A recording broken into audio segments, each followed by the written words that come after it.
أعوذ بالله من الشيطان الرجيم. بسم الله الرحمن الرحيم. ولقد آتينا إبراهيم رشده من قبل وكنا به عالمين. إذ قال لأبيه وقومه ما هذه التماثيل التي أنتم لها عاكفون؟ قالوا وجدنا آباءنا لها عابدين. قال لقد كنتم أنتم وآباؤكم في ضلال مبين. قالوا أجئتنا بالحق أم أنت من اللاعبين؟ قال بل ربكم رب السماوات والأرض الذي فطرهن وأنا على ذلكم من الشاهدين. وتالله لأكيدن أصنامكم بعد أن تولوا مدبرين. فجعلهم جذاذا إلا كبيرا لهم لعلهم إليه يرجعون. قالوا من فعل هذا بآلهتنا إنه لمن الظالمين.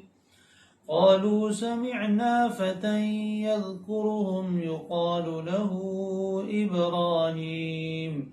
قالوا فأتوا به على أعين الناس لعلهم يشهدون. قالوا أأنت فعلت هذا بآلهتنا يا إبراهيم؟ قال بل فعله كبيرهم هذا فاسألوهم إن كانوا ينطقون. فرجعوا إلى أنفسهم فقالوا إنكم أنتم الظالمون. ثم نكسوا على رؤوسهم لقد علمت ما هؤلاء ينطقون.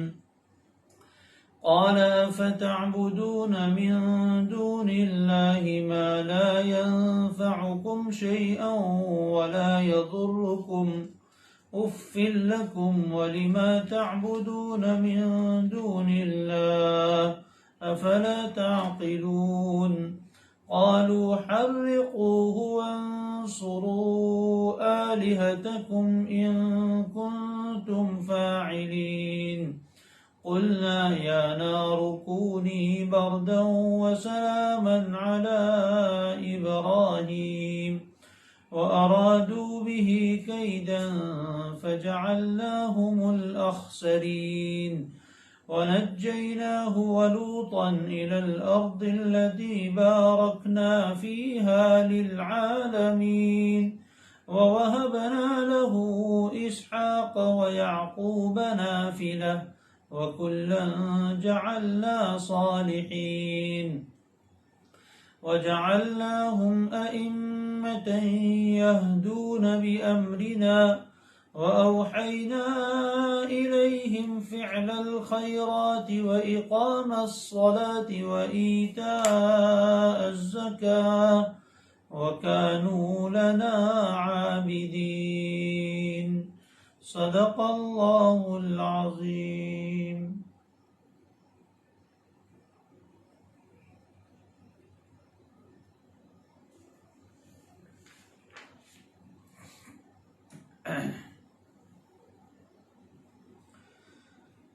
گزشتہ کل سے سیرت ابراہیمی سے متعلق قرآن مجید کی جو آیتیں ہیں اس کی تفسیر اور توضیح کا سلسلہ شروع کیا گیا تھا۔ گزشتہ کل ہم نے حضرت ابراہیم علیہ الصلاۃ والسلام کی اس دعوت کا حال سنا تھا جو سب سے پہلے انہوں نے اپنے والد گرامی کو پیش کی تھی، اور کتنا بہترین انداز، کتنا بہترین لہجہ اور کتنی عقلی اور نقلی باتیں انہوں نے پیش فرمائی تھی۔ اس پر باپ کی طرف سے کیا رد عمل ظاہر ہوا، کیا ری ایکشن ہوا، کس قدر سخت لہجے میں جواب ملا اور کیسی دھمکی اور وارننگ ملی، اور اس پر حضرت ابراہیم نے پھر کیا جواب دیا، اور پھر وہاں سے اپنی کنارہ کشی اختیار کرنے کا اعلان کر دیا، اور پھر اللہ تعالیٰ نے ان کے ساتھ کیا انعام و اکرام کا معاملہ فرمایا۔ یہ سب باتیں گزشتہ کل ہم نے الحمدللہ پڑھی تھی۔ آج جو آیتیں ابھی تلاوت کی گئی ہے وہ سورہ انبیاء 17ویں پارے میں جو واقع ہے اس کی آیتیں ہیں۔ آیت نمبر 51 سے یہ بات شروع ہوئی ہے۔ اللہ تعالیٰ نے یہاں بھی بڑے دلچسپ انداز میں حضرت ابراہیم علیہ السلام کا ایک دعوتی کردار جو رہتی دنیا تک کے انسانوں کے لیے، حق پرستوں کے لیے آئیڈیل اور نمونہ ہے، اس کو پیش فرمایا ہے کہ حضرت ابراہیم نے کیسی فہم و فراست سے، کیسی بصیرت سے دعوت کا کام کیا، اور مخالفین کو، جہالت و ضلالت میں بھٹکے ہوئے لوگوں کو کیسے حق کا راستہ دکھایا، ان پر کیسے حجت تام کر دی۔ یہ سب باتیں ان آیات میں بیان فرمائی گئی ہیں۔ اللہ تعالیٰ اس کا سمجھنا آسان فرمائے، ان آیتوں کی برکات عطا فرمائے۔ حضرت ابراہیم علیہ السلام کو اللہ تعالیٰ نے جو غیرت ایمانی عطا فرمائی تھی، جو توحید کی پختگی اور مضبوطی عطا فرمائی تھی، اللہ تعالیٰ ہمیں بھی اس کا کچھ حصہ عطا فرمائے اپنے فضل و کرم سے۔ فرمایا وَلَقَدْ آتَيْنَا إِبْرَاهِيمَ رُشْدَهُ مِنْ قَبْلُ وَكُنَّا بِهِ عَالِمِينَ۔ اور یہ بات بالکل یقینی ہے کہ ہم نے ابراہیم کو اس کی وہ سمجھ بوجھ عطا فرمائی تھی جو اس کی شایان شان تھی۔ کب؟ من قبل، پہلے سے ہی۔ وَلَقَدْ آتَيْنَا إِبْرَاهِيمَ رُشْدَهُ مِن قَبْلُ، گزشتہ کل بھی آیت میں نے پیش کی تھی، اور یہ بات بالکل یقینی ہے کہ ہم نے ابراہیم کو اس کی ہوش مندی، اس کی رشد و ہدایت، اس کے علم و معرفت اور اس کی ہوش مندی، اس کی سمجھ بوجھ عطا فرما دی تھی۔ کب؟ من قبل، اس سے پہلے۔ اس کے دو مطلب گزشتہ کل بھی ذکر کیے تھے۔ اس سے پہلے کا ایک مطلب تو یہ ہے کہ محمد صلی اللہ علیہ وآلہ وسلم، اور ان آیات سے پہلے تذکرہ ہے حضرت موسیٰ و ہارون علیہم السلام کا، کہ محمد صلی اللہ علیہ وسلم اور حضرت موسیٰ و ہارون سے پہلے ہم نے ابراہیم کو بھی رشد و ہدایت عطا فرمائی تھی۔ اور رشد و ہدایت بھی کیسی؟ جس کی نسبت ہو ضمیر کی طرف کر دی۔ اس سے معلوم ہوا کہ ایسی رشد و ہدایت جو حضرت ابراہیم کی شایان شان تھی، ان کے لیے جو مناسب تھی، جو ضرورت تھی، ایسی ہدایت، ایسی سمجھ بوجھ، ایسی ہوش مندی، ایسی راست روی ہم نے ابراہیم کو عطا فرما دی تھی۔ وَكُنَّا بِهِ عَالِمِينَ، یہ رشد و ہدایت میں نبوت بھی آ گئی، اور جو اللہ تعالیٰ نے بچپن سے حضرت ابراہیم کو فہم و فراست عطا فرمائی تھی وہ بھی آ گئی۔ من قبل کا دوسرا معنی اور دوسری تفسیر یہی ہے، من قبل اس سے پہلے، یعنی من قبل البلوغ یا من قبل النبوہ، نبوت ملنے سے پہلے ہی اللہ تعالیٰ نے انہیں رشد و ہدایت عطا فرما دی تھی، یا بالغ ہونے سے پہلے بچپن کے زمانے میں ہی اللہ تعالیٰ نے حضرت ابراہیم کو ایسی رشد و ہدایت عطا فرما دی تھی کہ ایسے ماحول میں وہ جنم لیتے ہیں جہاں ہر طرف شرک ہے، بت پرستی کا دور دورہ ہے۔ خود جس گھر میں پیدا ہوتے ہیں ان کا باپ بڑا بت گر، بت کا پجاری، بت فروش اور مندر کا بڑا پروہت ہے، لیکن اللہ تعالیٰ جسے چاہے ہدایت دینا اسے کون گمراہ کر سکتا ہے۔ اللہ تعالیٰ نے ایسے اندھیروں میں حضرت ابراہیم کو روشنی دکھائی ایسے گھٹا ٹوپ اندھیروں میں اللہ نے حضرت ابراہیم کے اوپر اپنے نور کو منکشف کیا، ایسے شرک کے ماحول میں توحید کو ان کے دل کے اندر جاگزی فرمایا اور توحید کی دلائل حضرت ابراہیم کے سامنے واضح فرما دیے۔ وَلَقَدْ آتَيْنَا إِبْرَاهِيمَ رُشْدَهُ مِنْ قَبْلُ، اور ہم نے پہلے سے ہی ابراہیم کو عطا کر دی تھی ایسی رشد و ہدایت جو ان کی شایان شان تھی۔ اس میں نبوت بھی آ گئی، فہم و فراست بھی آ گئی۔ وَكُنَّا بِهِ عَالِمِينَ، اور ہم ابراہیم کو خوب جاننے والے تھے۔ اس کا کیا مطلب؟ اس کا ایک مطلب تو یہ ہے کہ ابراہیم کے اندر کتنی استعداد تھی، کیسی صلاحیت تھی، اس کا ہمیں پورا علم تھا، اس لیے اپنے علم کے مطابق ہم نے انہیں ایسی ہی رشد و ہدایت عطا فرمائی۔ ہم ابراہیم کو خوب جاننے والے تھے، یعنی ابراہیم میں کتنی صلاحیت ہے، کتنی استعداد ہے، کیسی اعلیٰ ترین صلاحیت ان میں موجود ہے، وہ سب ہمارے علم میں تھا، اس لیے ویسی ہی رشد و ہدایت، ایسی ہوش مندی، ایسی سمجھ بوجھ ہم نے انہیں عطا فرمائی۔ اور بعض مفسرین نے اس کا معنی یہ بیان فرمایا ہے کہ ہم خوب جانتے تھے ابراہیم کو کہ وہ اس منصب نبوت کے لائق ہیں یا نہیں۔ گویا اس میں ایک اعتراض کی طرف اشارہ بھی کر دیا اور اس کا جواب بھی دے دیا، جو نبی اکرم صلی اللہ علیہ وآلہ وسلم کے بارے میں بھی اس زمانے کے مشرکین کیا کرتے تھے کہ اللہ کو اگر کسی کو نبی بنانا تھا تو نعوذ باللہ کیا یہی محمد ہی ملے، یہ یتیم بچہ ہی ملا جس کو اللہ نبی بنائے؟ ہماری یہ دو بڑی بڑی بستیاں ہیں، مکہ ہے، طائف ہے، ان دونوں بستیوں میں کوئی بڑا سردار نہیں دکھا جس کو نبی بنایا جاتا۔ تو اللہ نے فرمایا کہ نبوت اور رسالت کا اور رشد و ہدایت دینے کا کام اللہ محض اپنے علم کے مطابق کرتا ہے، کسی کی ظاہری وجاہت اور سرداری اس میں کوئی دخل رکھتی نہیں ہے۔ چنانچہ اللہ قرآن میں فرماتے اللہ اعلم حیث یجعل رسالتہ، اللہ کو خوب معلوم ہے کہ وہ اپنی رسالت کا منصب کسے دے رہا ہے اور کسے اپنا رسول بنائے، اللہ کے علم میں ہے۔ تو ابراہیم کے بارے میں بھی ہمیں پورا علم تھا کہ وہ اس منصب کے بہت لائق فائق آدمی ہے، لہذا ہم نے انہیں رشد و ہدایت سے نوازا۔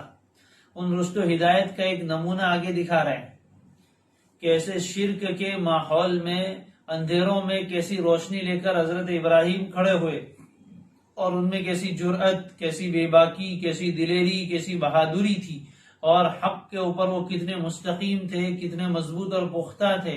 اس کا ایک نمونہ یہاں دیکھیے، اذ قال لأبیہ وقومہ ما هذه التماثیل التي انتم لها عاکفون۔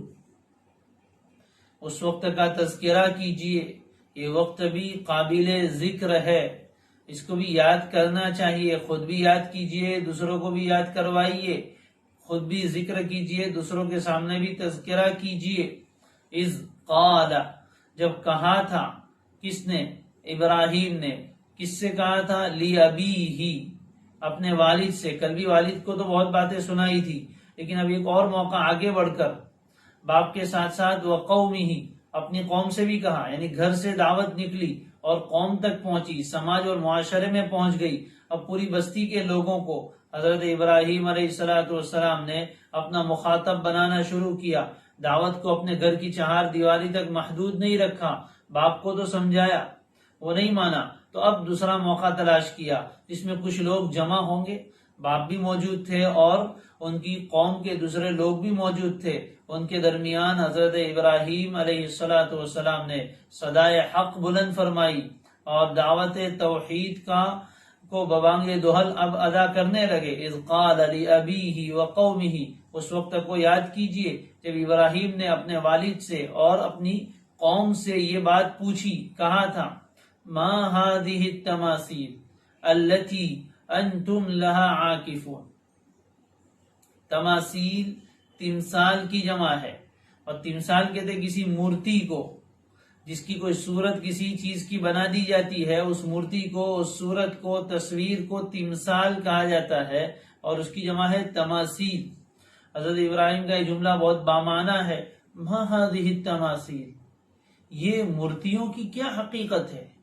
ما هذه التماثيل، یہ مورتیاں کیا حقیقت رکھتی ہے، یہ کس مرض کی دوا ہے؟ ما هذه التماثيل التي انتم لها عاکفون، کہ جس کے پاس تم دھرنا دیے بیٹھے ہو، اس کے تم مجاور بن گئے ہو، ان مورتیوں کی کچھ حقیقت تو بتاؤ کہ اس میں معبود ہونے کی صلاحیت کہاں سے آ گئی؟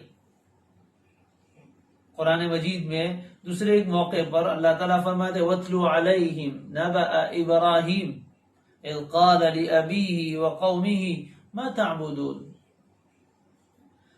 ابراہیم علیہ السلام کا واقعہ بھی لوگوں کو پڑھ کر سنائیے، جب انہوں نے اپنے والد سے اور اپنی قوم سے کہا تھا مَا تَعْبُدُونَ، کس چیز کی تم عبادت کرتے ہو، تمہارا معبود کون ہے، کس چیز کی تم عبادت کرتے ہو، کس چیز کی پوجا کرتے ہو؟ قالو، تو قوم نے خود جواب دیا تھا نعبد اصناما فنظل لها عاکفین، ہم عبادت کرتے ہیں صنم کی، ہم عبادت کرتے ہیں بتوں کی، اور ہم اسی پر دھرنا دیے بیٹھتے ہیں، یعنی ان کے آستانے پر ہم مضبوطی سے جم کر بیٹھے رہتے ہیں، وہاں سے ہٹتے ہی نہیں، گویا ہم پکے پجاری ہے، پکے عابد ہیں، پکے بندے ہیں۔ فَنَظَلُّ لَهَا عَاكِفِينَ، یہ بات انہوں نے خود کہی تھی۔ اب یہاں حضرت ابراہیم نے کیا کہا؟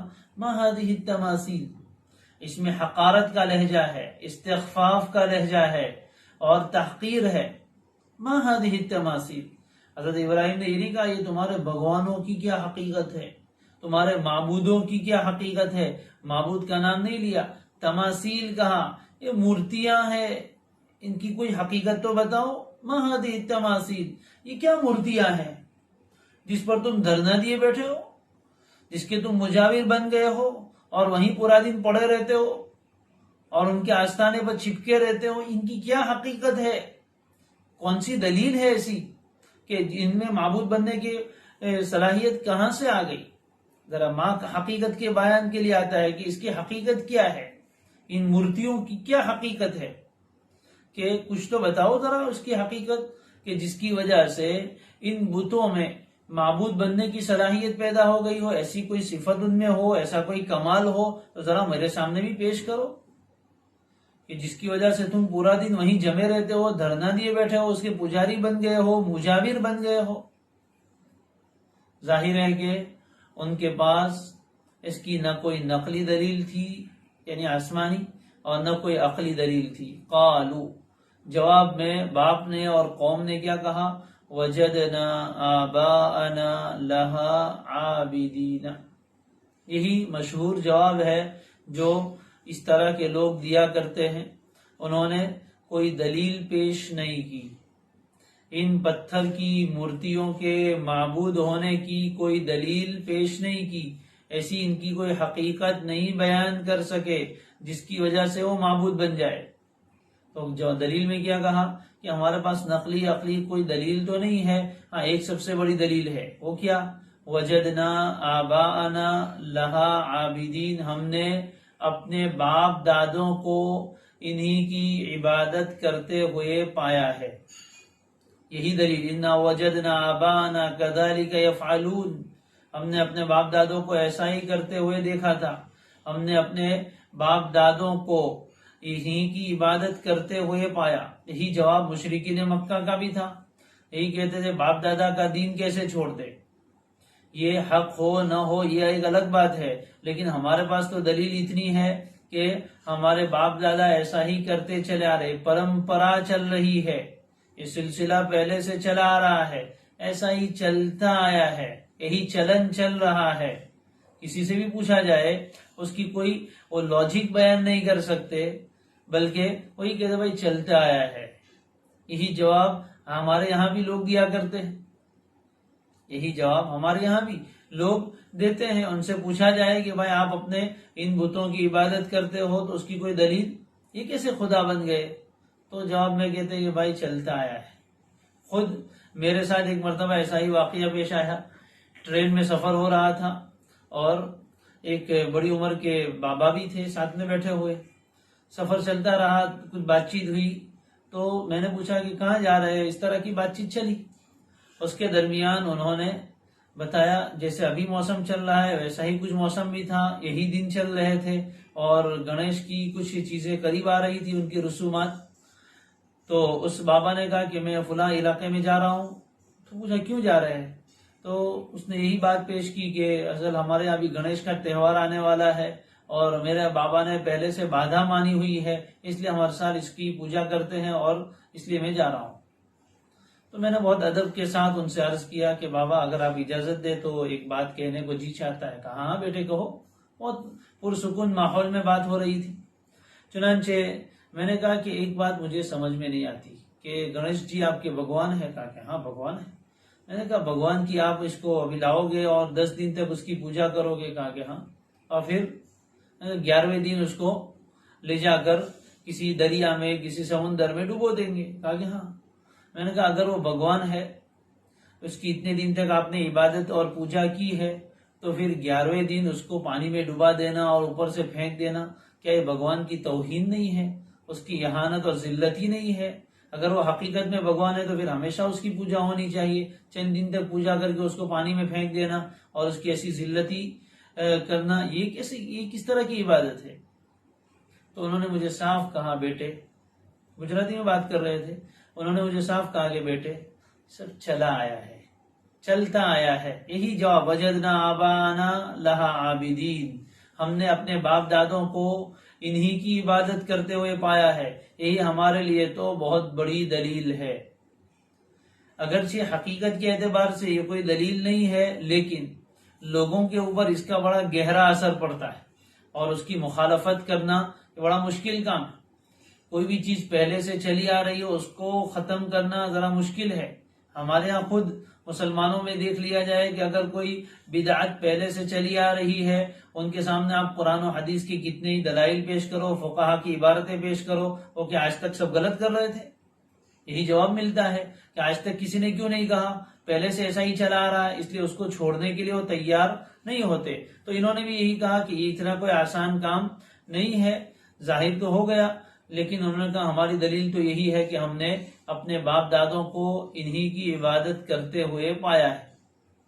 گویا وہ اپنے اس جملے کے ذریعے سے حضرت ابراہیم کے اوپر بھی پریشر بنانا چاہتے تھے، ان پر بھی دباؤ ڈالنا چاہتے تھے کہ تمہارے لیے بھی کوئی حق نہیں ہے، تم بھی ہماری قوم کے ایک فرد ہو، ہمارے باپ دادا ہمارے پروج ایسا ہی کرتے چلے آ رہے ہیں، لہذا تمہیں بھی ایسا ہی کرنا پڑے گا. لیکن جب اللہ تبارک و تعالی دل میں ہدایت کا نور ڈال دے تو اس طرح کی احمقانہ اور جاہلانہ باتوں سے انسان متاثر نہیں ہوتا.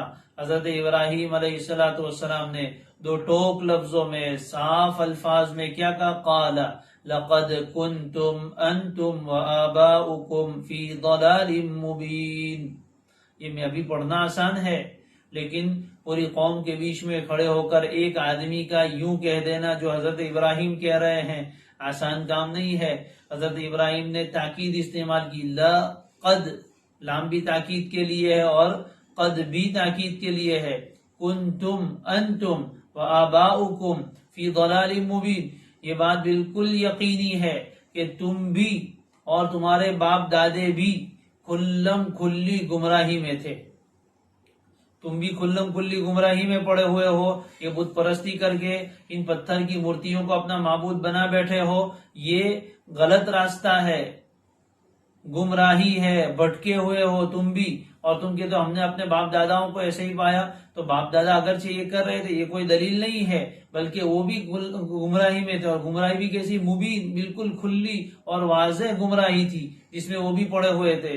لہذا باپ دادا سے کوئی چیز چلی آ رہی ہو تو اس کا مطلب یہ نہیں کہ اس کو آنکھ بند کر کے اندھی تقلید کی جائے اور اسی کے پیچھے چلا جائے، بلکہ اس کو عقل و نقل کی کسوٹی پر پرکھنا چاہیے، جانچنا چاہیے کہ کیا جو چلا آ رہا ہے وہ صحیح ہے یا صحیح نہیں ہے. اس لیے حضرت ابراہیم نے تو 2 ٹوک لفظوں میں کہہ دیا کہ تم بھی غلط راستے پر چل رہے ہو اور تمہارے باپ دادے بھی غلطی پر ہی تھے. اس میں حضرت ابراہیم نے کوئی روح رعایت نہیں کی. حق جب منکشف ہو جائے، جب واضح ہو جائے تو ایسی قوت رکھتا ہے. لقد کنتم انتم وآباؤکم فی ضلال مبین. جب حضرت ابراہیم نے اس طرح کا جواب دیا جس کی کبھی قوم کو اور ان کے باپ کو توقع نہیں تھی، وہم و گمان بھی نہیں تھا کہ قوم کا کوئی آدمی پورے باپ دادا سب کو گمراہ کہہ سکتا ہے. اس لیے ان کو پہلے تو یقین ہی نہیں آیا، حیرت میں پڑ گئے، تعجب میں پڑ گئے کہ کیا بات کر رہے ہو تم. قالوا اجئتنا بالحق ام انت من اللاعبین، کہنے لگے کیا تو ہمارے سامنے کوئی حق بات لے کر آیا ہے؟ کیا تو ہمارے سامنے کوئی سچی بات کہہ رہا ہے، سنجیدہ بات کہہ رہا ہے؟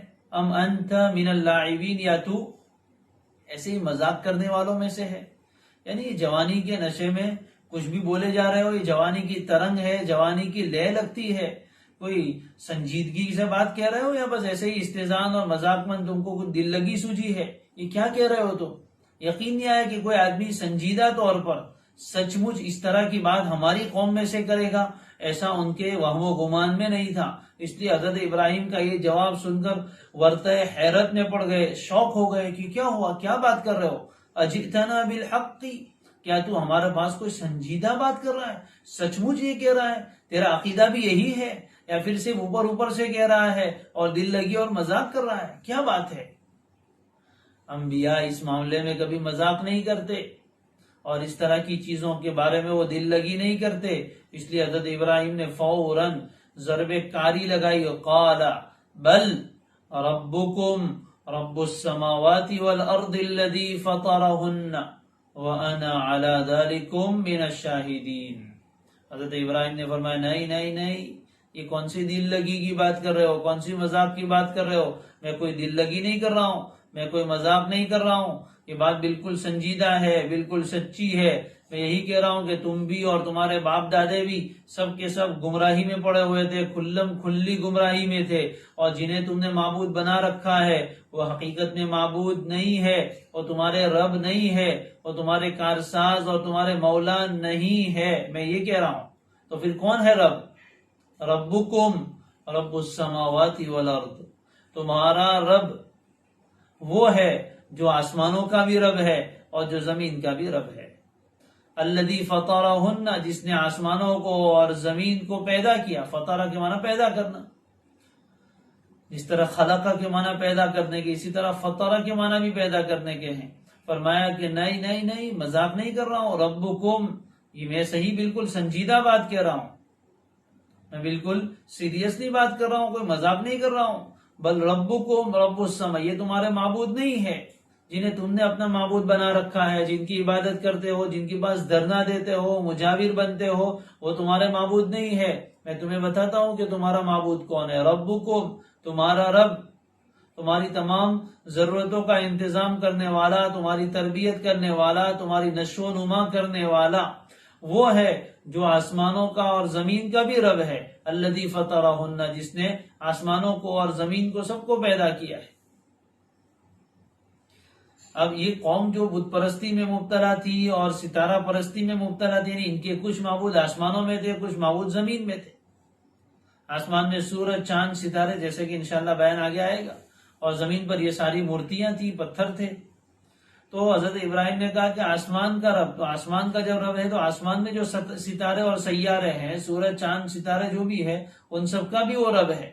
اور زمین کا وہ رب ہے تو زمین میں جو پہاڑ ہے، جن کے پتھر کو تم مورتی بناتے ہو، یا مٹی ہے جس مٹی کو بنا کے مورتی بنا لیتے ہو، یہ زمین کا اور زمین سے بنی ہوئی تمام چیزوں کا رب بھی وہی ہے. تو تمہارے معبودوں کا رب بھی وہی ہوا، جن کی تم عبادت کرتے ہو اس پر بھی اسی کا کنٹرول ہے. تو ان نیچے سے ذرا اوپر اٹھو. ربکم رب السماوات والارض الذی فطرہن وانا علی ذلکم من الشاہدین. اور یہ بات میں ایسے ہی نہیں کہہ رہا ہوں، اور میں اس بات پر، یعنی اللہ تعالیٰ کے رب ہونے پر، من الشاہدین، گواہی دینے والوں میں سے ہوں. یعنی اس بات کو میں اوپر اوپر سے سنی سنائی نہیں کر رہا ہوں، بلکہ مجھے اس بات پر پوری بصیرت حاصل ہے، پورا یقین ہے. جس طرح کوئی گواہی دینے والا اپنی آنکھوں دیکھی چیز کی گواہی دیتا ہے، چشمدید گواہ ہوتا ہے، اور کان سے سننے والا اپنے کانوں سے سنی ہوئی بات کی گواہی دیتا ہے، اس کو پورا یقین ہوتا ہے.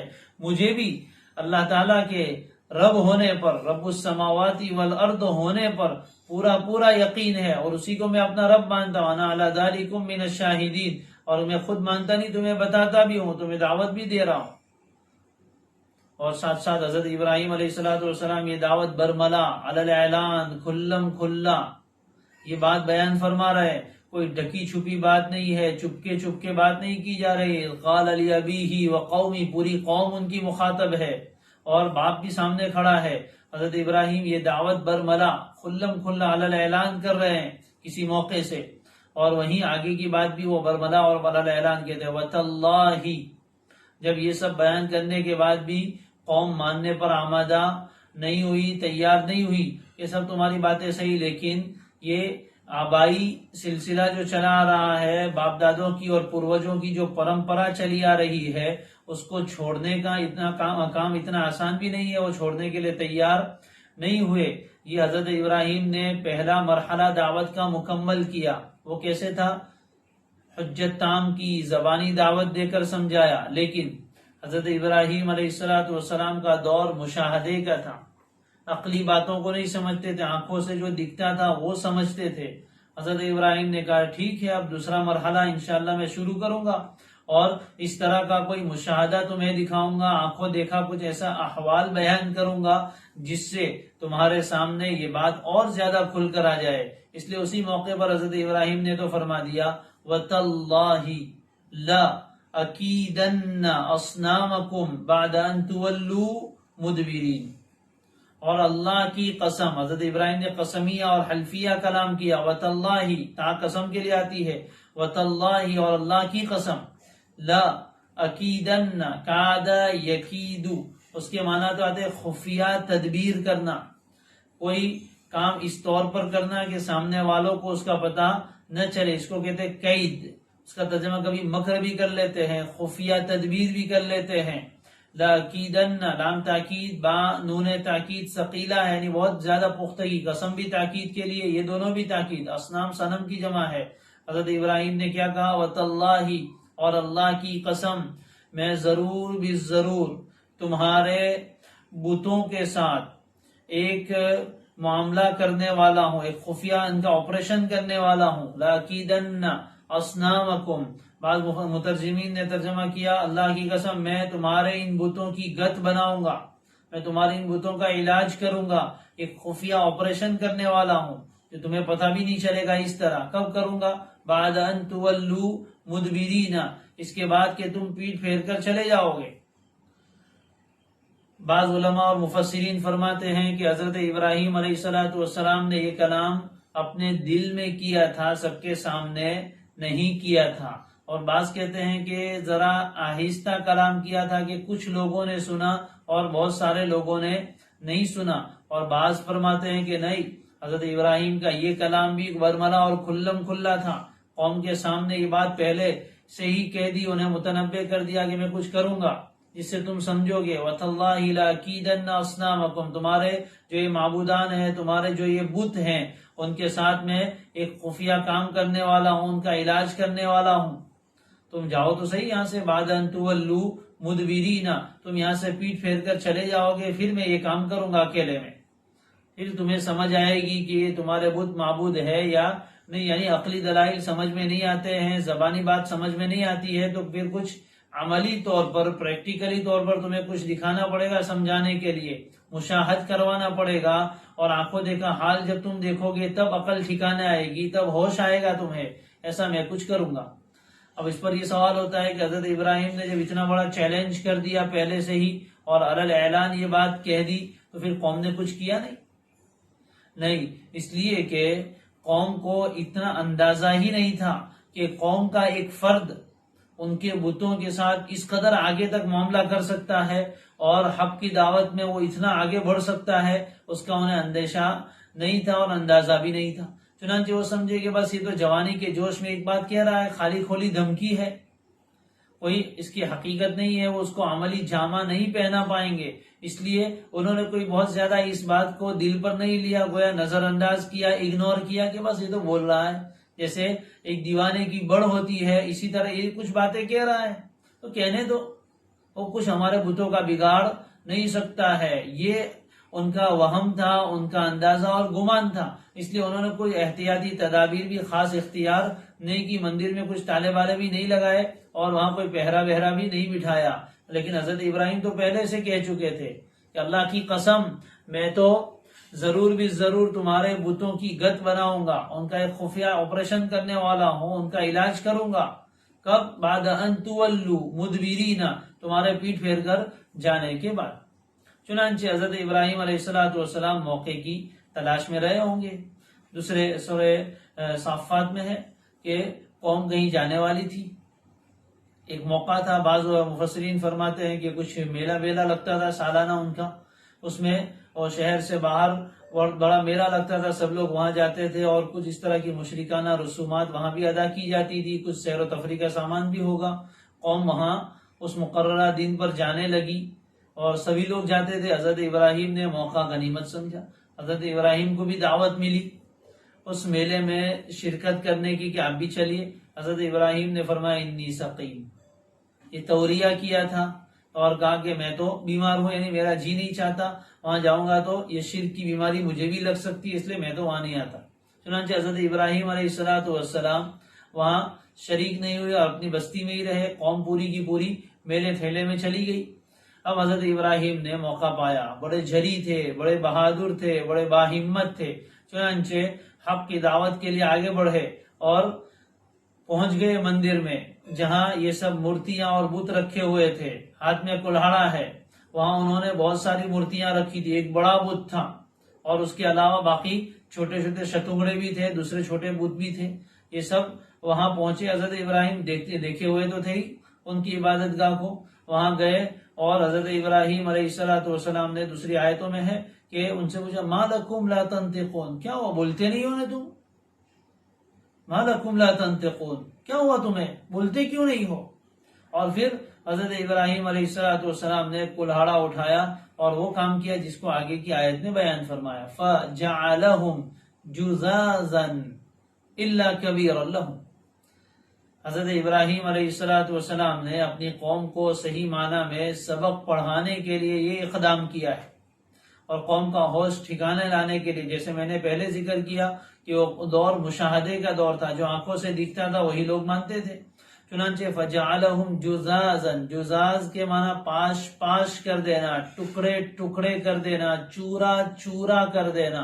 فَجَعَلَهُمْ جُزَازًا، ابراہیم بڑے باہمت ہے، طاقتور ہے، اکیلے ہاتھوں یہ سارے کام کر رہے ہیں۔ فَجَعَلَهُمْ جُزَازًا، ابراہیم نے ان اصنام کو، ان بتوں کو چورا چورا کر دیا، ٹکڑے ٹکڑے کر دیا، پاش پاش کر دیا۔ فَجَعَلَهُمْ جُزَازًا إِلَّا كَبِيرًا لَهُمْ، ہاں مگر ان میں کا جو بڑا بت تھا اس کو چھوڑ دیا۔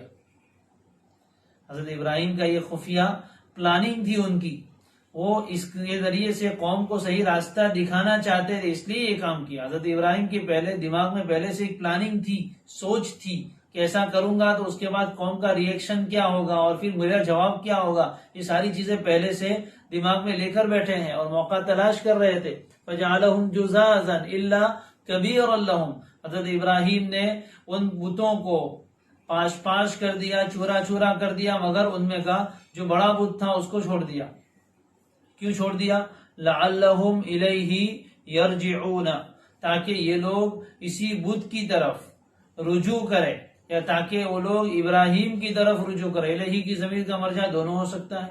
بڑے بت کو چھوڑ دیا تو یہ اس کو اس لیے باقی رکھا تاکہ جب آنے کے بعد دیکھیں گے کہ ہمارے بتوں کا کیا حال ہوا تو یہ لوگ وہ چونکہ ایک باقی ہے تو اس کی طرف رجوع کریں گے اور اس کی طرف لوٹیں گے، اس سے پوچھیں گے۔ یا لعلہم الیہ یرجعون، یہ سب کام حضرت ابراہیم نے کیوں کیا تھا؟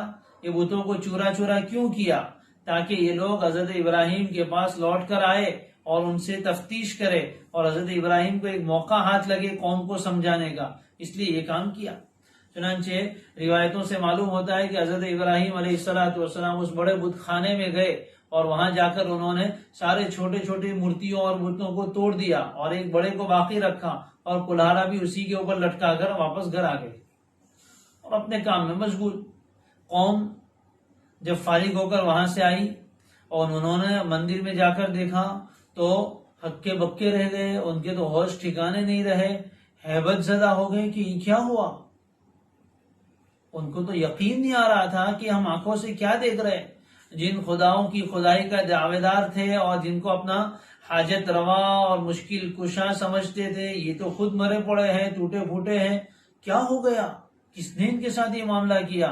فَجَعَلَهُمْ جُذَاذًا إِلَّا كَبِيرًا لَعَلَّهُمْ إِلَيْهِ يَرْجِعُونَ، تاکہ وہ لوگ ابراہیم کی طرف رجوع کریں۔ قالوا، جیسے ہی وہ لوگ آئے اپنے مندر میں اور یہ منظر دیکھا، فوراً بول پڑے، من فعل هذا بآلہتنا، من فعل هذا بآلہتنا۔ یہ پہلا جملہ۔ یہ دوسرا جملہ، انہ لمن الظالمین۔ پہلے تو دیکھ کے ایک دم حیرت میں پڑ گئے، ان کی حیرت کو قرآن نے بیان کیا، وہ کہنے لگے ہمارے معبودوں کے ساتھ یہ کام، یہ گھناؤنی حرکت کس نے کر ڈالی؟ تعجب، من، کس نے کیا ایسا؟ ابھی بھی یہ نہیں سوچ رہے ہیں، عقل وہاں تک نہیں پہنچی، عقل پر پردہ ہے، ابھی بھی یہ نہیں سوچ رہے کہ ہمارے بت کیسے ایسے ہو گئے، کرنے والا کون ہے وہ لاؤ، کیسے ہو گیا؟ یہ بت اپنی حفاظت نہیں کر سکے، یہ سوچنے تک ابھی تک ان کا دماغ پہنچا نہیں، اس لیے فوری طور پر کیا کہنے لگے تعجب کے انداز میں، من فعل هذا بآلہتنا، ہمارے معبودوں کے ساتھ یہ کام، یہ گھناؤنی حرکت کس نے کر ڈالی؟ پھر آگے دوسرا جملہ کہا، انہ لمن الظالمین، جس کسی نے بھی کیا ہو یقیناً وہ بڑا ظالم انسان، انہ لمن الظالمین، یقیناً اس نے، یقیناً وہ آدمی ظالموں میں سے ہے، بڑا غضب کا آدمی ہے، کیسے ایسا کام کر ڈالا، بہت بڑا ظلم ہے یہ تو۔ اب یہ سب آپس میں سوچنے لگے کہ کس نے کیا ہوگا، کس نے کیا ہوگا، اندازہ یہ مجرم کون ہے؟ قالو، کچھ لوگ کہنے لگے، سمعنا فتن یذکرہم یقال لہ ابراہیم، کیا کہنے لگے؟ سمعنا فتن، فتن کہتے ہیں جوان مرد کو، نوجوان آدمی، طاقتور آدمی، جوان مرد، ہم نے ایک نوجوان کو سنا ہے کہ وہ ان بتوں کا تذکرہ کر رہا تھا۔ حالانکہ حضرت ابراہیم تو برائی کر رہے تھے، لیکن قوم کو اپنے بتوں کے ساتھ اتنی عقیدت تھی کہ ان کی برائی کا لفظ وہ اپنی زبان پر نہیں لا سکتے تھے۔ حالانکہ یذکرہم بالسوء، حضرت ابراہیم بتوں کا تذکرہ تو کرتے تھے لیکن خیر کے ساتھ نہیں، برائی کے ساتھ، ان کی کمزور پنے کو بتاتے تھے۔ تو کہنے لگے سمعنا فتن، ہم نے ایک نوجوان کو سنا ہے، وہی جو اعلان کیا تھا وَتَاللَّهِ لَأَكِيدَنَّ أَصْنَامَكُمْ بَعْدَ أَن تُوَلُّوا مُدْبِرِينَ۔ اب وہ یاد آیا کہ ہاں وہ سرفرا نوجوان ہے، وہ سرفروش ہے، جو کچھ کہتا تھا کہ میں بتوں کا علاج کروں گا، یہ اسی کے کارستان لگتے ہیں، اسی کی کار فرمائی ہے۔ سمعنا فتن، ہم نے سنا ہے ایک جوان مرد کو، یذکرہم، جو ان بتوں کا برائی سے ذکر کرتا تھا۔ کون ہے وہ؟ کون ہے؟ یقال لہ ابراہیم، اس کو ابراہیم کہا جاتا ہے۔ معلوم ہوا کہ حضرت ابراہیم علیہ السلام ابھی تک بہت زیادہ فیمس نہیں ہوئے تھے، دعوت کا کام تو شروع کیا تھا لیکن ملک تو بڑا ہے، ظاہر ہے کہ اس زمانے میں ایسے سوشل میڈیا کے ذرائع نہیں تھی کہ ایک جملہ بھی کوئی بول دے تو پوری دنیا سن لے۔ جس جگہ تک ان کی رسائی ہوئی تھی وہاں انہوں نے دعوت دی تھی، لیکن پورے ملک کے لوگ ابھی جانتے نہیں تھے، اس لیے شخصی طور پر ان کا تعارف نہیں تھا۔ باتیں تو کچھ چل رہی تھی کہ کوئی ہے، لیکن کون ہے، کیسا ہے، وہ سب ابھی پتا سب کو نہیں تھا، اس لیے کہا یقال لہ ابراہیم۔ قالو، اچھا، قوم تو بڑی غصے میں آ گئی اپنے بتوں کی اور اپنے بھگوانوں کی یہ حالت دیکھ کر، کہنے لگے فاتو بہ علی اعین الناس لعلہم یشہدون، کہنے لگے اس کو لاؤ سب لوگوں کے سامنے، فاتو بہ، اس کو گرفتار کر کے لاؤ، اس کو پکڑ کے لاؤ، اور کہاں پیش کرو؟ علی اعین الناس علی رؤوس الاشہاد، سب لوگوں کے سامنے، اوپن جوڈیشلی ہونی چاہیے، اوپن کورٹ چلنی چاہیے سب کے سامنے۔ ظاہر ہے کہ بعض علماء نے لکھا ہے کہ اس زمانے میں اس طرح کے فیصلے مذہبی پیشوا کیا کرتے تھے، جو پروہت تھے وہ لوگ کرتے تھے، حکومت کو ان چیزوں کا اختیار نہیں تھا، وہ جو فیصلہ کرے حکومت کو منظور رکھنا پڑتا، وہ جو سزا دے حکومت کو اس سلسلے میں اس کو اپروول دینا پڑتا تھا۔ تو چنانچہ حضرت ابراہیم کے خلاف مقدمہ اور الزام آیا، فاتو بہ، لاؤ اس کو، علی اعین الناس، سب لوگوں کے سامنے، یعنی لوگوں کو جمع کرو اور سب کے سامنے اس کی اوپن جوڈیشلی ہونی چاہیے، اوپن کورٹ چلنی چاہیے، سب لوگ اس کا مشاہدہ کرے۔ اور پھر سب کے سامنے اس کو سزا دی جائے تاکہ لوگوں کے لیے عبرت بنے، یہ ان کا منشا تھا۔ حضرت ابراہیم بھی یہی چاہتے تھے کہ کوئی موقع ملے بولنے کا اور سب کی تک دعوت ہماری پہنچ جائے۔ فَأْتُوا بِهِ عَلَىٰ أَعْيُنِ النَّاسِ، فرمایا ان لوگوں نے کہا کہ لے آؤ اس کو تمام لوگوں کے سامنے، کیوں؟ لَعَلَّهُمْ يَشْهَدُونَ، تاکہ وہ بھی تو دیکھیں۔ شہید یشہدو کے ایک معنی دیکھنے کے بھی آتے ہیں اور ایک معنی گواہی کے بھی آتے ہیں، تاکہ سب لوگ اس کا مشاہدہ کرے، سب لوگ دیکھیں یہ کون ہے ابراہیم، یہ سرفرا جوان کون ہے، اور سب لوگوں کے سامنے اس کی کورٹ ہوگی اور مقدمہ چلے گا، تو سب لوگ اس کے اس برے کام پر گواہ بھی بنیں گے، اور اس کے بعد پھر جو سزا دی جائے گی وہ گویا انصاف کے تقاضے کے مطابق ہوگی، اس لیے لے آؤ اس کو۔ لعلہم یشہدون، آگے کی بات قرآن حذف کر دیتا ہے کہ جب لانے کا حکم دیا تو گئے ہوں گے اس زمانے کے جو بھی لوگ ہوں گے، سپاہی گئے ہوں گے، پولیس گئی ہوگی، یا قوم کے کچھ سرفرے افراد گئے ہوں گے اور پکڑ کے لائے حضرت ابراہیم۔ حضرت ابراہیم علیہ السلام آ گئے ہیں، لوگوں کا مجمع جمع ہے، مقدمہ دائر کیا جا رہا ہے، حضرت ابراہیم پر ایک الزام ہے کہ ہمارے بتوں کو تم نے توڑا ہے۔ قالو، چنانچہ حضرت ابراہیم سے کہا ان لوگوں نے، مقدمہ چلانے والوں نے، انت فعلت هذا بآلہتنا یا ابراہیم، کیا ہمارے معبودوں کے ساتھ یہ کام تو نے کیا ہے اے ابراہیم؟ بہت سخت لہجے میں ان سے باز پرس ہو رہی ہے، گویا ان پر الزام تھوپا جا رہا ہے۔ استفہام یہ صرف سوال کے لیے نہیں تھا، گویا کہ بات ثابت کرنے کے لیے کہ تو نے ہی کیا ہے، توج کر سکتا ہے ایسا اور کسی نے نہیں کیا ہوگا۔ انت فعلت هذا بآلہتنا، کیا تو نے ہمارے معبودوں کے ساتھ یہ کام کیا ہے؟ ان کا یہ حال تو نے کیا ہے نا اے ابراہیم۔ قالو، حضرت ابراہیم نے کیا جواب دیا؟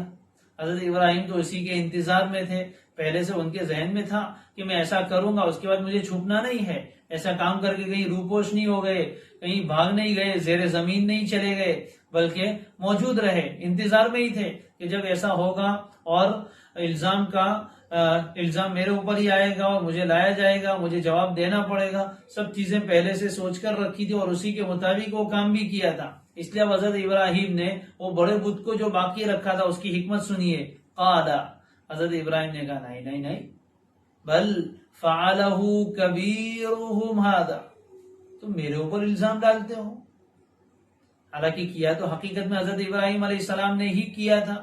تو وہ کہتے تھے ہاں میں نے کیا ہے، لیکن مقصد تو کیا تھا؟ قوم کو صحیح راستہ دکھانا، ان کی آنکھوں پر جو پردے پڑے تھے اس پردے کو ہٹانا تھا۔ اس لیے اس طریقے سے حضرت ابراہیم علیہ السلام بات کر رہے، اس کو کہتے استدراج، دھیرے دھیرے اپنے سامنے والے مقابل کو اس بات پر لے آنا کہ وہ لاجواب ہو جائے، اس پر حجت تام ہو جائے۔ یہ طریقہ ہے استدلال کا، مناظرے کا۔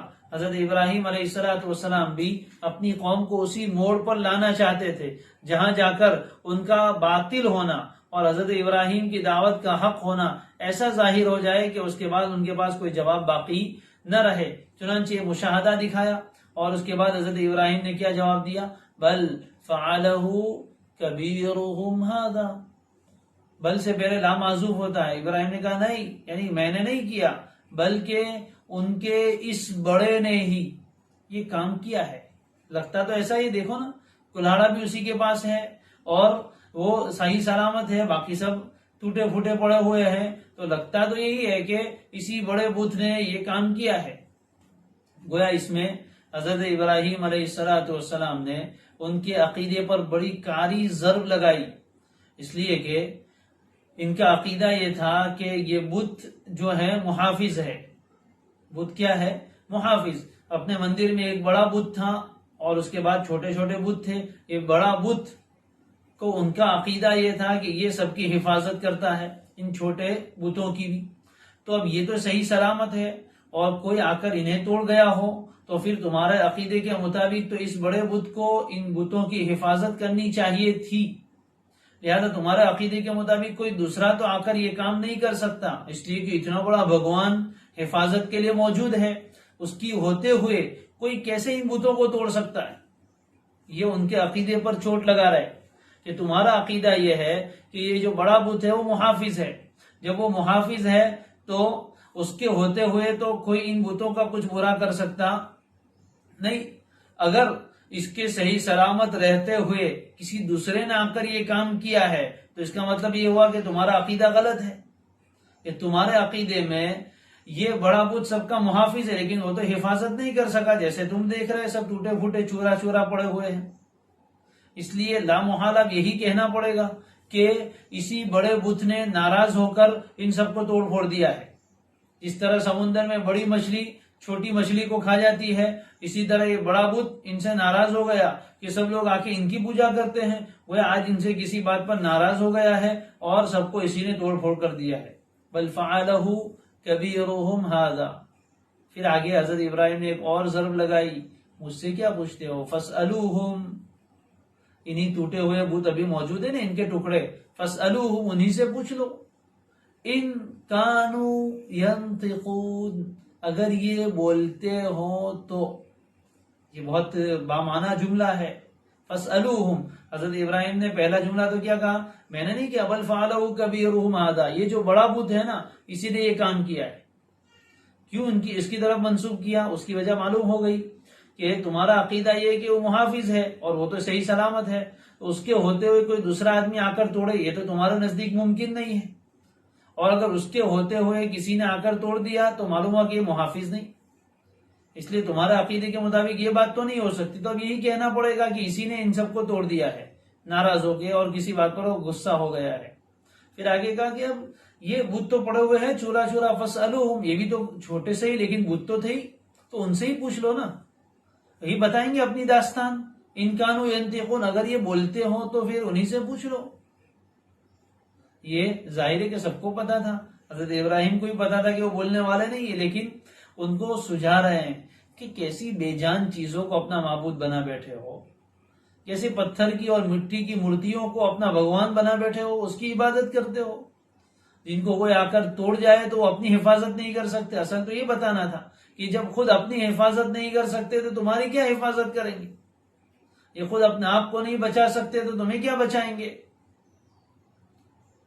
اس لیے فرمایا فاسألوہم ان کانوا ینطقون۔ جب حضرت ابراہیم نے ایسی بات کہی اور مشاہدہ بھی تھا تو یہ ایسی چوٹ تھی اور ایسا جواب تھا، ایسا طنز تھا کہ یہ لوگ ایک مرتبہ سوچنے پر مجبور ہوئے۔ فرجعوا الی انفسہم، رجع یرجو کے اصل معنی تو لوٹنا اور لوٹانا، الی انفسہم وہ سب اپنی آپ کی طرف لوٹے، یعنی اپنے دل ہی دل میں کچھ سوچنے لگے، دل کی طرف رجوع کرنا یعنی سوچنا۔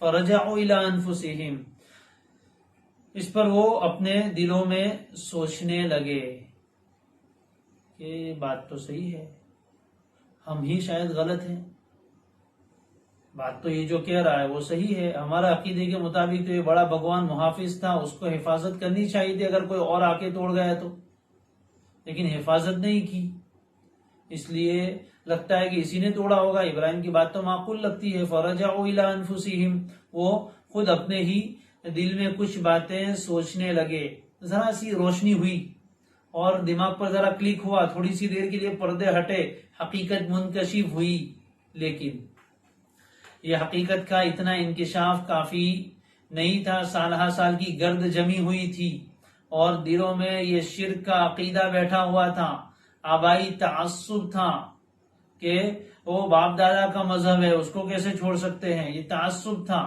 اس لیے اس کو چھوڑنا اور حق بات کو قبول کر لینا اتنا آسان نہیں تھا۔ فرجعوا الی انفسہم، دل ہی دل میں کچھ سوچنے پر مجبور تو ہوئے، تھوڑا سا حقیقت کھلی بھی، پردہ ہٹا بھی، سب کچھ ہوا، لیکن فقالوا، پھر کہنے لگے، انکم انتم الظالمون، یقیناً تم ہی لوگ بڑے ظالم ہو، یقیناً تم ہی لوگ بڑے ظالم ہو۔ یہ اپنے آپ کو ظالم کس بنیاد پر کہہ رہے ہیں، اس کی بھی علماء نے مختلف تشریحات فرمائی ہے۔ تم لوگ ظالم ہو یعنی تم اتنے ظالم ٹھہرے کہ اپنے بھگوانوں کی حفاظت نہیں کر سکے، قصور تو تمہارا ہی ہے کہ تم نے اپنے بھگوان کی حفاظت کے لیے کوئی ایسا اقدام پہلے سے نہیں کیا، کوئی پہرا نہیں بٹھایا، واچ مین نہیں رکھے، سیکیورٹی نہیں رکھی کہ کوئی آ کے توڑ گیا اس کو، تو تم ہی ظالم ہو، قصور تمہارا ہے، تم نے غلط کام کیا۔ ایک اور دوسرا معنی یہ ہے کہ ان کے دل میں، ایک دل، قالو سے مراد اپنے دل میں کہنے لگے کہ تم ابراہیم کو قصوروار ٹھہرا رہے ہو، حقیقت میں تو قصوروار تم ہو، حقیقت میں تو ظالم تم ہو کہ ایسے کمزور اور بے جان چیزوں کو معبود بنا بیٹھے، قصور تو تمہارا ہی ہے۔ تو یہ معنی بھی لیا گیا ہے کہ اپنے دل میں وہ سوچنے لگے، اور سوچ کے بعد ان کے دل سے یہ آواز آئی، قالو سے مراد ان کے دل کی آواز، کہ وہ خود اس بات کا اعتراف اپنے دل میں کرنے لگے کہ قصور تمہارا ہے، تم جو کام کر رہے تھے غلط تھا، اور تمہارا ان بتوں کی عبادت کرنا یہ بڑا ظلم ہے، کسی نااہل کو اس کا حق تم نے دے دیا ہے، ان کی عبادت نہیں کرنی چاہیے تھی۔ یہ حق بات ظاہر تو پھر کیا ہوا، ثم نکسوا علی رؤوسہم، نکسا ان کی سو کے معنی الٹ دینا، رؤوس کے معنی سر، ثم نکسوا علی رؤوسہم، پھر وہ لوگ اپنے سروں کے بل الٹ گئے، یعنی اوندے ہو گئے، سر نیچے اور پیر اوپر، یہ ایک تعبیر ہے۔ پھر الٹ گیا، ابھی پہلے صحیح راستہ دکھا تھا، انکم انتم الظالمون میں اعتراف کر رہے تھے کہ غلط کام کر رہے، پھر کیا ہوا، نکسوا علی رؤوسہم، وہ خود اوندے ہو گئے، یعنی جو بات ظاہر ہوئی تھی اس کو واپس پلٹ دیا، سیدھے ہوئے تھے تھوڑی دیر کے لیے، پھر واپس پہلے کی طرح الٹے ہو گئے، اور حضرت ابراہیم سے کیا کہنے لگے، لقد علمت ما هؤلاء ينطقون، ایسا لگتا ہے بہت دھیرے سے بولے ہوں گے، ابراہیم کیا تو بھی مذاق بنا کے بیٹھا ہے، لقد علمت، تجھے تو معلوم ہی ہے، لقد علمت، تجھے تو معلوم ہی ہے، ما هؤلاء ينطقون، کہ یہ بولتے کہاں ہے، لقد علمت، تمہیں خوب اچھی طرح معلوم ہے ابراہیم، کیوں مذاق کر رہے ہو ہمارا، ما هؤلاء ينطقون، یہ سب یعنی ہمارے بت، ہمارے اصنام، لا ينطقون، ما هؤلاء ينطقون، یہ بولتے نہیں ہے، آپ کو تو پتہ ہی ہے، بس حضرت ابراہیم اسی نقطے پر ان کو لانا چاہتے تھے، یہ خود اپنی زبان سے وہ اپنے معبودوں کے بے زبان ہونے کا اعتراف کر لے، اور ہو گیا۔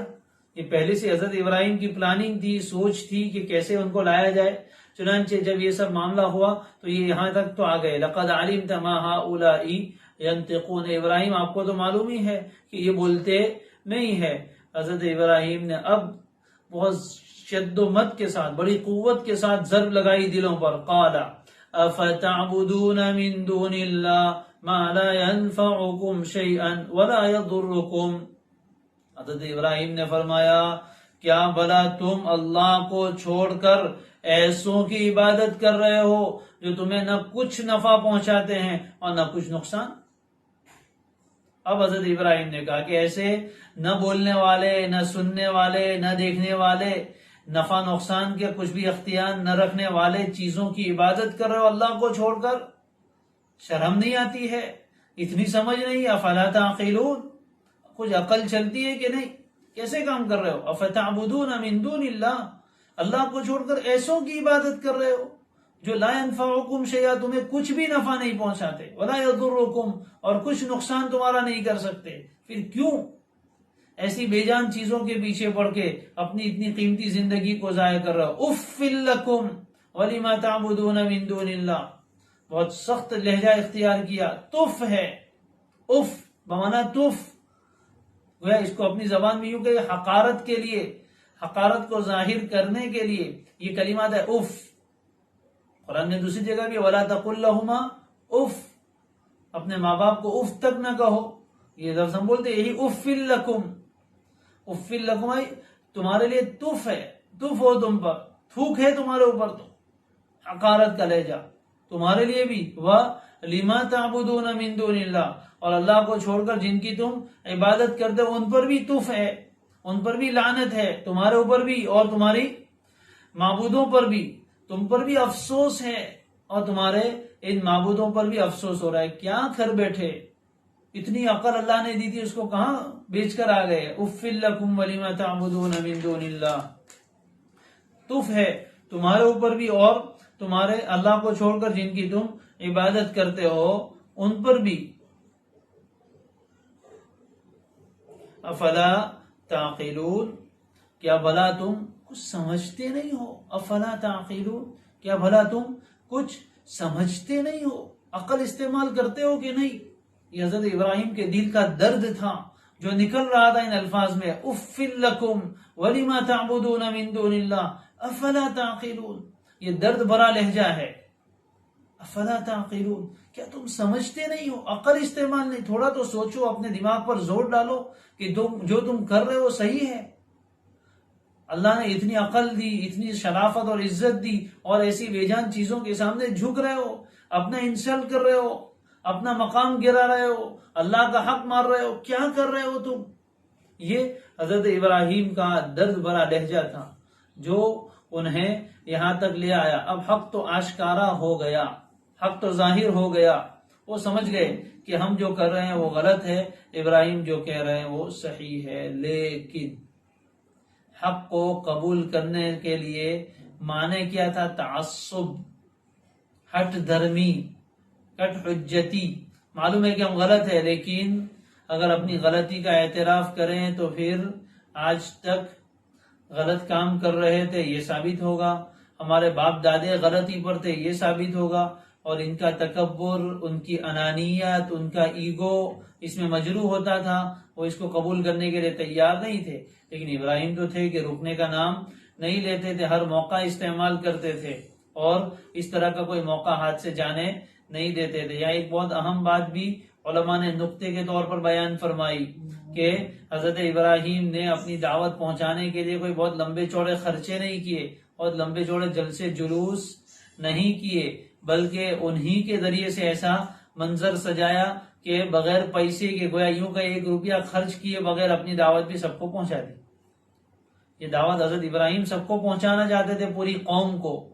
اس لیے اب حضرت ابراہیم کے پاس ایسے وسائل نہیں تھے، ایسے ذرائع نہیں تھے کہ پوری قوم کو جمع کرے اور ایسا کوئی جلسہ جلوس کرے، تو اس طرح کا کام کیا کہ خود انہوں نے ہی لوگ کہا نا فاتو بھی علی اعین الناس، سب لوگوں کے سامنے ابراہیم کو لاؤ، تو ایسا کام کیا جس کی وجہ سے مجمع جمع ہو گیا، اور اسی مجمع کے سامنے حضرت ابراہیم نے اتمام حجت کر دیا، دلیل مکمل کر دی اور بات ظاہر کر دی، سب لوگوں تک حق کی دعوت پہنچ گئی، اتمام حجت ہو گیا۔